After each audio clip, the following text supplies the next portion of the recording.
Hi everyone. So let's talk about another thing. So in this video we will talk about Nest.js type ORM with the Postgres. अभी हमारे पास Postgres database setup करने के लिए either you can install क्या कर सकते हो आप Postgres डाउनलोड करो और लोकल पे सेटअप कर लो और we can use a database the dockerize करने का अभी वीडियो मैंने बनाया नहीं है. I will create another video.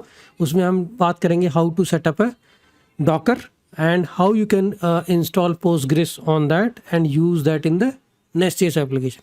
मतलब आप डॉकर कंटेनर बना दोगे और Nest.js के APIs होंगे and then you can do the communication there. ठीक है, तो अब let's talk about that. So this is a simple Docker desktop. You can also install it. It will show you all the images, containers, and all. So you can just install a Docker desktop on your system. Either you are using Mac, Windows, or any other system. It's very easy, right?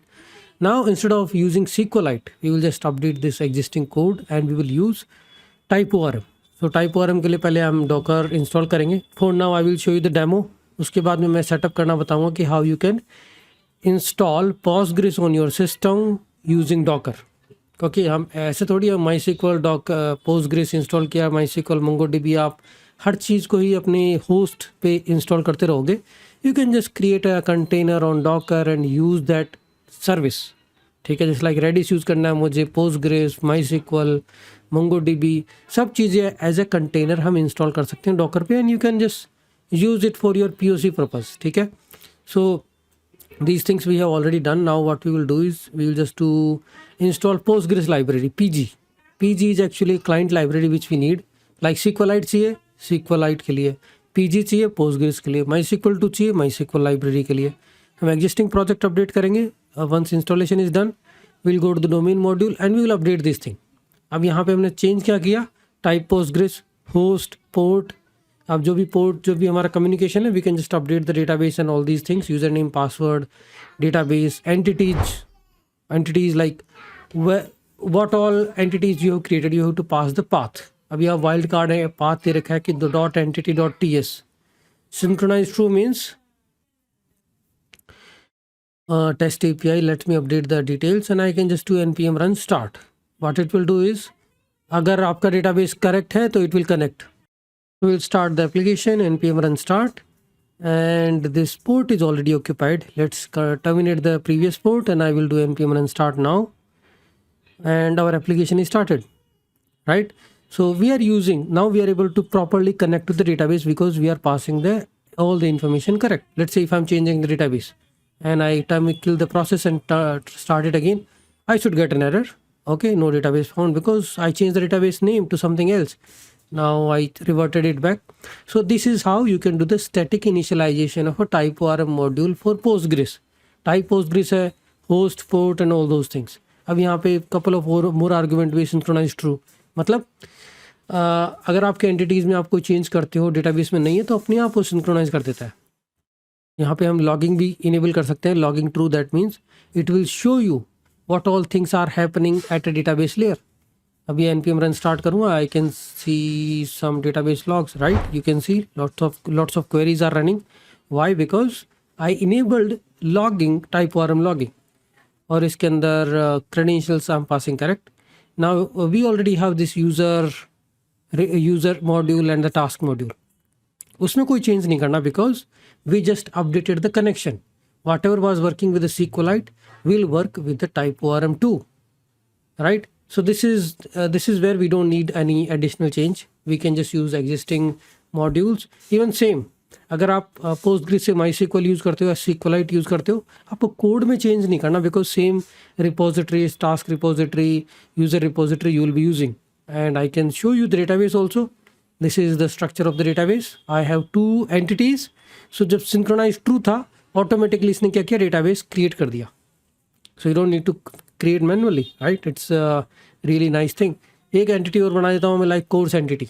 देखते हैं कि अपने आप बनती है नहीं बनती. इसका नाम दे दिया मैंने कोर्स, तो टेबल का नाम अपने आप हो जाएगा कोर्स. ठीक है, I started application again, synchronize true. तो अपने लॉग्स में भी हमको दिखेगा कि okay it is creating a new database. We can just use start dev. ये क्या करता है, कोड चेंज होगा तो अपने आप रीस्टार्ट करता रहेगा एप्लीकेशन को. And you can see this new table getting created, course table अपने आप automatically, and we can also see that on the database. ये टेबल प्लस टूल है, आप कोई सा भी टूल यूज़ कर सकते हो डेटाबेस विजुअलाइज करने के लिए।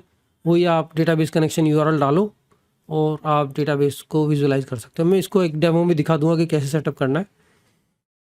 अब हमें डोमेन मॉड्यूल में चेंज कर दिया। Now we can just see the APIs, get, put, post, delete, how they are working. Synchronize true important है। प्रोडक्शन एप्लीकेशन पे हम ट्रू नहीं रखेंगे, हम माइग्रेशंस यूज़ करेंगे to create new table entries, update database and all those things. So here you can also use another attribute which is URL. मतलब I don't want to pass all those things together. तो एक more argument है type postgres URL. अब URL में क्या है, वही postgres user name password, ये पूरा स्कीमा पास कर सकते हो as a URL parameter. Logging true, and I think there is one more entities is missing, so that type ORM will know कि भाई डेटाबेस से कौन कौन सी एंटिटीज ऐड करनी है। Without these entities we will get an error. तो I added a line 14 entities. Okay, it will add all these entities in as a repository and I can check the APIs। Simple curl करके मैं check कर रहा हूँ APIs। देखो task बन गई है इसके अंदर। If you remove these entities and try to play with the APIs, then you will get an internal server error because TypeORM doesn't know that this table even exists. This exists in database, but not for the code. So entities will tell TypeORM, okay, these are the entities. You can run the operations. And ये TypeORM.module.4 feature तो हमें module में provide करना है। User module में भी होगा, task module में भी होगा। TypeORM module.4 फीचर ये मॉड्यूल लेवल पे करना है। और रूट मॉड्यूल पे हम क्या करेंगे, TypeORM module.4 रूट, वो रूट मॉड्यूल पे होगा। तो पूरी एप्लीकेशन को TypeORM मिल गया, but individual module like user और टास्क पे आपको 4 फीचर लिखना पड़ेगा। That is a fix syntax rule to work with this thing. तो अब ये हमने सेटअप कर लिया लाइक विद SQLite एंड TypeORM Postgres। ठीक है, अब नेक्स्ट सेटअप में ऐसे कर सकते हैं, हम सेटअप करते हैं कि how you can run Postgres on container, और फिर यहाँ से कनेक्ट करते हैं और एक बेसिक CRUD ऑपरेशन बनाते हैं। उसके बाद हम रिलेशनशिप्स देखेंगे, माइग्रेशंस देखेंगे, सीडर्स। तो बहुत कुछ है TypeORM में सीखने के लिए। TypeORM API is also how to write a query, join, transactions, बहुत कुछ है। ठीक है, okay, let's see you in the next video.